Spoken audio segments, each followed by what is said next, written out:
नमस्कार दोस्तों, देश और दुनिया की तमाम बड़ी खबरों को लेकर मैं फिर हाजिर हूं। तो आइए जान लेते हैं आज के मुख्य समाचार क्या हैं और क्या है देश दुनिया का ताज़ा अपडेट। साथ ही आप जान पाएंगे देश और राज्य की सरकारों ने आज क्या किया ऐलान और क्या दिया बड़ा बयान। साथ ही दोस्तों, टीम की मेहनत के लिए प्लीज़ एक लाइक। प्रधानमंत्री नरेंद्र मोदी इसी महीने अमेरिका जा रहे हैं, लेकिन अमेरिकी यात्रा से पहले ही एक बड़े समझौते को दी गई मंजूरी। यह समझौता रक्षा क्षेत्र से जुड़ा है, जिसमें भारत 30 ड्रोन खरीदेगा अमेरिका से। खबर आ रही है कि इसे खरीदने में लगभग 24,000 करोड़ खर्च होने वाले हैं। इस ड्रोन को खासतौर पर चीन और पाकिस्तान की नापाक हरकतों पर नज़र रखने के लिए इस्तेमाल किया जाएगा। बीते दिन मुखर्जी नगर के एक इमारत में शॉर्ट सर्किट से आग लग गई। इसके कारण तीसरी मंजिल पर चल रहे कोचिंग सेंटर में अफरा तफरी मच गई। वहां पढ़ने वाले विद्यार्थियों को खिड़कियों की ग्रिल को तोड़कर बिजली की तारों और रस्सियों के सहारे नीचे कूदकर अपनी जान बचानी पड़ी, जिसमें कई छात्र घायल हो गए। अरब सागर को 10 दिनों से परेशान कर रहा भयंकर चक्रवात विपर्जय बीते दिन गुजरात के कच्छ के पास किनारे से टकरा गया। इसके प्रभाव से कई होर्डिंग और बिजली के खंभे उखड़ गए। घरों के ऊपर से टीन के शेड उड़ गए। साथ ही ऊंची ऊंची लहरों से स्थिति भयावह हो गई थी। साथ ही बचाव दल में शामिल लोगों के द्वारा 1 लाख से अधिक लोगों को सुरक्षित स्थान पर पहुंचाया गया था। बंगाल में पंचायत चुनाव होने जा रहा है, जिसको लेकर हाईकोर्ट ने राज्य सरकार को 48 घंटों के भीतर केंद्रीय बलों के लिए केंद्र के पास आवेदन देने को कहा है।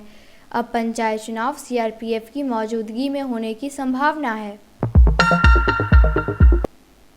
दिल्ली के मुख्यमंत्री अरविंद केजरीवाल ने केंद्र के द्वारा जारी अध्यादेश को लेकर एक बैठक बुलाई है और इस बैठक में एक अधिकारी के खिलाफ कार्रवाई पर चर्चा होगी। फिलहाल अधिकारी का नाम जाहिर नहीं किया गया है। समान नागरिक संहिता को लेकर अब हलचल शुरू हो चुकी है, जिसमें कांग्रेस के द्वारा कहा गया है कि अभी इसकी कोई ज़रूरत नहीं है। कांग्रेस के द्वारा आरोप लगाया गया है कि भाजपा अभी बिना किसी ठोस वजह के समान नागरिक संहिता को लाने के बारे में विचार कर रही है, ताकि जनता का ध्यान असल मुद्दों से भटकाया जा सके। प्रधानमंत्री नरेंद्र मोदी ने पिछले 9 साल में बुनियादी ढांचे को मजबूत करने के लिए किए गए कार्यों का जिक्र करते हुए कहा कि इस अवधि में भारत ने न केवल आर्थिक प्रगति की है, बल्कि विकास की जड़ों को भी मजबूत किया है। आपको बता दें कि आगामी चुनाव को देखते हुए भाजपा के द्वारा अलग अलग क्षेत्रों में मिली सफलता को आम जनों तक पहुँचाने के लिए विशेष अभियान चला रही है। अलग अलग कॉलेज में एडमिशन की प्रक्रिया शुरू हो चुकी है और इसके साथ ही कॉलेज को रैगिंग मुक्त रखने की तैयारी भी शुरू हो चुकी है। इस दिशा में यूजीसी के द्वारा कई कदम उठाए गए हैं। इसमें रैगिंग की रोकथाम से जुड़े नियमों को और अधिक कठोरता के साथ पालन करने के लिए कहा गया है।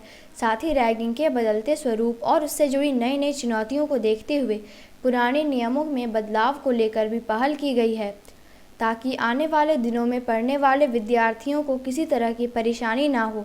साथ ही छात्र और माता पिता के साथ साथ ऐसे संस्थान में उच्च पदों पर जो लोग बैठते हैं, उन्हें भी जिम्मेदार बनाने की तैयारी की जा रही है। नेहरू संग्रहालय का नाम बदलने वाला है और इसका नाम बदलकर अब प्रधानमंत्री संग्रहालय हो जाएगा। आपको बता दें कि रक्षा मंत्री राजनाथ सिंह की अध्यक्षता में एक विशेष बैठक बुलाई गई और इसी बैठक में इसका नाम बदलने का फैसला लिया गया। इसका नाम बदलने को लेकर अब कांग्रेस और भाजपा में घमासान शुरू हो चुका है।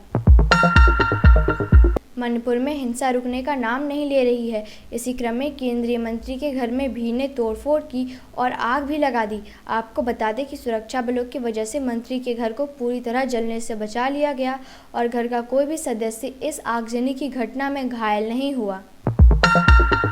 एक तरफ जहां पंजाब सरकार पुरानी पेंशन योजना लागू करने की कोशिश कर रही है, वहीं केंद्र सरकार ने पंजाब को 3500 करोड़ रुपए की कर्ज सीमा कम करने की चेतावनी दी है। एक तरफ जहां विपक्ष एकजुट होने की कोशिश कर रही है, वहीं महागठबंधन में शामिल पार्टी अंदर अंदर एक दूसरे का विरोध भी कर रही है। बिहार के मुख्यमंत्री नीतीश कुमार ने जीतन मांझी पर भाजपा के लिए जासूसी का आरोप लगाया है और कहा कि यदि मांझी हमारे साथ रहते तो भाजपा को सूचना पहुंचाते रहते। वहीं दिल्ली की आम आदमी पार्टी ने कांग्रेस को कहा कि यदि कांग्रेस दिल्ली और पंजाब छोड़ दे तो आम आदमी पार्टी मध्य प्रदेश और राजस्थान छोड़ देगी।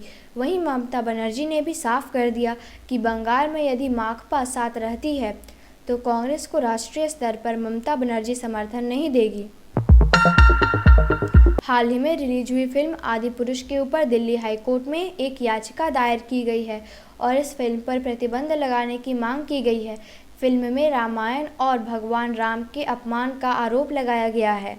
देश के वित्त मंत्री निर्मला सीतारमण ने फर्जी जीएसटी रजिस्ट्रेशन पर रोक लगाने के लिए टेक्नोलॉजी के इस्तेमाल को बढ़ाने की सलाह दी।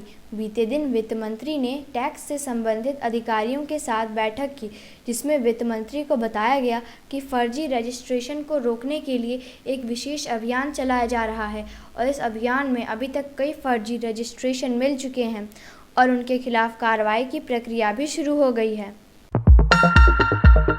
रूस के राष्ट्रपति पुतिन ने कहा कि रूस के अस्तित्व पर खतरा पैदा होने पर ही परमाणु हथियार का इस्तेमाल किया जाएगा, लेकिन अभी वैसी स्थिति नहीं है। उन्होंने आगे कहा कि परमाणु हथियार रूस की वैश्विक स्थिति और सुरक्षा को ध्यान में रखकर बनाए गए हैं, इसलिए उनके इस्तेमाल की अभी ज़रूरत महसूस नहीं हो रही है। न्यूज़ अपडेट के लिए और मुझे सपोर्ट करने के लिए लाइक एंड सब्सक्राइब करना मत भूलिएगा।